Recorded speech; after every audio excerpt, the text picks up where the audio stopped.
Gastas millones de pesos en un computador nuevo para tu escritorio, en la última versión del iPhone, y tratas a tu cerebro como un hardware de segunda mano. Este órgano, tu órgano principal, es una computadora eléctrica que navega en un cableado líquido. Y la mayoría de nosotros, incluyéndome yo, lo estamos operando en modo cortocircuito. No es un tema de estudio, es un tema de conductividad, minerales y oxigenación. En este bloque abrimos la caja negra del cerebro para entender cómo hackear tu inteligencia y por qué el IQ no es una sentencia fija, se puede subir. Y claro, si sabes cómo usar el sistema y cómo mejorarlo con una nutrición correcta. Porque recuerda, nutrir el cerebro. Aquí viene el manual que nadie te enseña. Increíble uno poder conectar nutrición con bienestar mental. Sí, es que hay una parte del bienestar que es químico. Yo hablo mucho de estar químicamente contento, porque una parte de estar bien, como por ejemplo hemos visto una planta que se le pone el triple 15 y uno la ve contenta porque inmediatamente empieza a tener más follaje, a florecer y está químicamente contenta. Lo mismo pasa con nuestro cerebro, que hay muchas maneras de tener el cerebro, el sistema nervioso contento, porque es una nutrición que da vitalidad, que da distintos tipos de energía y que es expansiva, y entonces el cerebro florece como lo hace una planta también.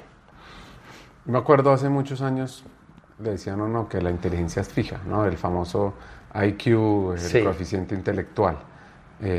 Y después apareció una señora que se llama Brené Brown y entonces sacó su teoría de la mentalidad fija, la mentalidad en crecimiento, growth mindset. Pero preparando un poquito esta entrevista, un concepto que honestamente me rayó un poco la cabeza en lo positivo es que tú dices, oiga, el IQ no es fijo, se puede aumentar desde cómo nutro mi cerebro. Sí, totalmente, y es, digamos, en los últimos 40 años el salto que ha dado el tema de la psiquiatría, la psicología, la nutrición cerebral y la neurociencia es impresionante, y nos damos cuenta de que este cerebro tiene una plasticidad y que todo, no solo la inteligencia, sino todos los procesos son cambiantes, como la salud mental también. Y en el caso del coeficiente intelectual, se lo oí por primera vez a un médico norteamericano extraordinario que es Gabriel Cousens, que hablaba de cómo se puede mejorar ese coeficiente, y hay muchos protocolos de nutrientes cerebrales, entre ellos, por ejemplo, protocolos de yodo vegetal, que lo que hacen es que la tiroides, por ejemplo, funcione nutricionalmente de una manera óptima, y la tiroides, una de sus funciones es, a través de hormonas, mandar nutrientes en contra de la fuerza de la gravedad hacia el cerebro, y hace que llegue mucho más oxígeno y mucho más nutrientes a todas las áreas del cerebro, y por eso lo pone en una condición mucho más óptima para que todas las funciones integradas de la inteligencia puedan mejorar. Increíble, ¿verdad? Eso no. Sí, es increíble. Ya saber eso. Sí. ¿Y la gente lo usa?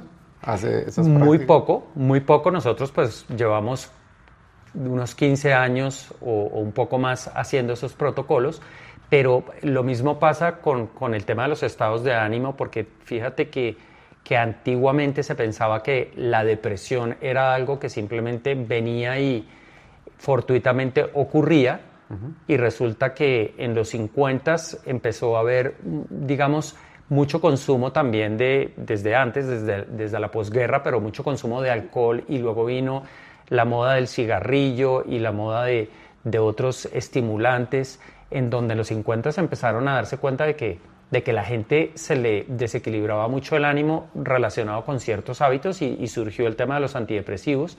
Pero luego, más adelante, se entendió que es simplemente un conjunto de desbalances químicos que hace que el cerebro le empiecen a faltar nutrientes y empiece a tener menos oxígeno y menos conductividad eléctrica, y todo esto pues se puede traducir o en una depresión, o en una bipolaridad, o en una esquizofrenia, en muchos desórdenes, entre ellos pues la falta de productividad cerebral.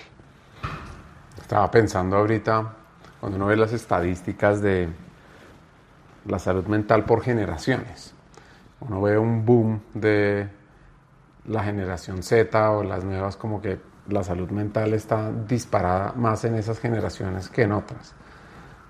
¿Tú tienes alguna hipótesis de si eso tiene que ver algo con la nutrición, con diferentes variables que haga que eso se dé más ahí? Sí, yo creo que tú te refieres un poco a problemas mentales, más que a salud mental, ¿no? Es decir, sí, la generación Z teniendo más problemas mentales. Yo creo que es un conjunto de cosas.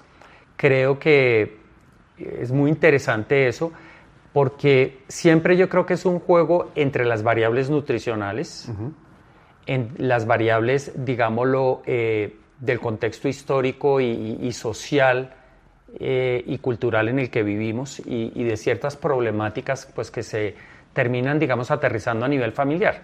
Yo diría que, para responder a tu pregunta de la generación Z, pues lo que yo he terminado por entender es que hay factores nutricionales también de mucho consumo de sustancias intoxicantes que ha permeado mucho más las generaciones jóvenes, el portafolio de sustancias intoxicantes que podría consumir un joven de los 60 o de los 70. Podríamos hablar de un conjunto de drogas intoxicantes bastante, digamos, limitado, y luego todas las drogas sintéticas y todo el portafolio de sustancias PEPAs, de tipos de sustancias químicas nuevas, entre ellos, por ejemplo, el vapeo, que nos sirve para dar un ejemplo distintivo, porque el vapeo da un nivel de nicotina tan alto al cerebro. O sea, más que un cigarrillo. Claro, y que pasa desapercibido, porque entonces la nicotina ahora se puede consumir, que no genera humo, que no genera olor, y entonces muchos de los jóvenes de estas generaciones están como comparativamente consumiendo 4 cajetillas de cigarrillo como piel roja de hace 40 años, sin que nadie se dé cuenta, porque en un solo parche de nicotina o digamos en un vapeo, pues puede haber cantidades bastante grandes de nicotina y pasa desapercibido. Pero es solo un ejemplo de muchos en donde, por ejemplo, el consumo en general de sustancias es mucho más alto, pero eso sumado al miedo que hay de futuro por temas económicos globales, por la posibilidad de una tercera guerra, por lo difícil que es el mundo competitivo. Entonces, más la tecnología. Más la tecnología. Entonces se vuelve un mundo que fíjate que lo que veníamos hablando del alto rendimiento, pues es un mundo con mucho más posibilidades en positivo, pero con muchísima más competitividad y complejidad para la salud mental. Con esto cerramos el episodio. Mis principales aprendizajes. El cerebro no se quema por pensar mucho, se quema por pensar mal nutrido. El IQ no es una sentencia, es un sistema que responde a soporte, no a presión. Azúcar da velocidad falsa. La grasa correcta da claridad sostenida. Y recuerda, pensar bien no es inspiración, es bioquímica alineada. Así que piensa un poquito cómo estás hoy, cómo te sientes, cómo te has sentido en las últimas semanas, porque acá te puedo dar algunos hacks claves para ir cambiando hacia ese alto desempeño sostenible. 1. Dale gasolina premium cerebral, aceite de coco, guía en el desayuno, menos picos, menos caída, más foco limpio. 2. Yodo es igual a oxígeno mental. Sin yodo el cerebro se ahoga lentamente. Puedes usar algas o sal yodada, que eso es una ventilación para la mente. Y el tercero es muy importante, ayuno de dopamina barata. Los primeros 30 minutos del día, ojalá 1 hora sin celular. Deja tu cerebro despertarse, conectarse, para así arrancar con toda la fuerza.